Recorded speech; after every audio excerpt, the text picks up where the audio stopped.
මේ චිත්‍ර දෙකම මම ඇක්‍රලික් වලින් කැන්වස් මත පිටක අපේ ඔන්ලයින් චිත්‍රපන්තියේ ළමයි එක කරපු වැඩ දෙකක්. මේ විදිහට මේවා ඩීටේල් කරලා අඳින නම් අපිට සෑහෙන කාලයක් ගත වුණා. පින්සල් වලින් අඳින්න එච්චර කාලයක් ගියාට මෙන්න මේ චිත්‍ර මෙච්චර ලොකු එකක් වෙලත් මට අඳින්න ගියේ පැය දෙකකට ආසන්න කාලයක් විතරයි. මේ චිත්‍රය ඇන්දේ පැලට් නයිෆ් එක පාවිච්චි කරලා ඒකත් ඔන්ලයින් චිත්‍රපන්තියකදීම තමයි. ඔයා මේ චිත්‍ර ගැන මොකද හිතන්නේ? මේ විදිහට මොඩලින් පේස්ට් පාවිච්චි කරලා වැඩ කරොත් කොහොමද? ඇක්‍රලික් කියන්නේ අපිට ගොඩාක් වෙනස් වැඩ හරි ලේසින් ඉක්මනින් කරන්න පුළුවන් හොඳ වර්ණ මාධ්‍යයක්. ඒ විතරක් නෙවෙයි ඇක්‍රලික් වලින් වඳින චිත්‍ර අනික් මාධ්‍යයන්ට වැඩිය කල් පැවැත්මතුනුත් හොඳයි. හරියට තෙල් සායම් චිත්‍ර වගේ. වතුර වර්ණ මුකුත් වෙන්නේ නැහැ. ඒ නිසාම අනික් චිත්‍ර වලට වැඩිය වැඩි වටිනකමක් මේ චිත්‍ර වලට ලැබෙනවා. ඇක්‍රලික් වලින් කැන්වස් වල විතරක් නෙවෙයි තව ගොඩාක් මතු පිටවල අපිට චිත්‍ර අඳින්න පුළුවන් වෙනවා.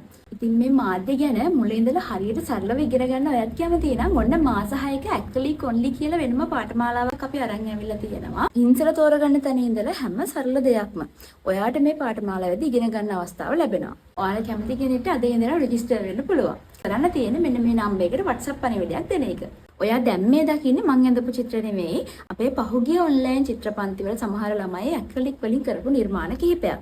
ඉතින් හිතන්නකෝ හොඳ මිලකට අලෙවි කරන්න පුළුවන් චිත්‍ර අඳින්න පුළුවන් හොඳ වර්ණ මාධ්‍යයක්.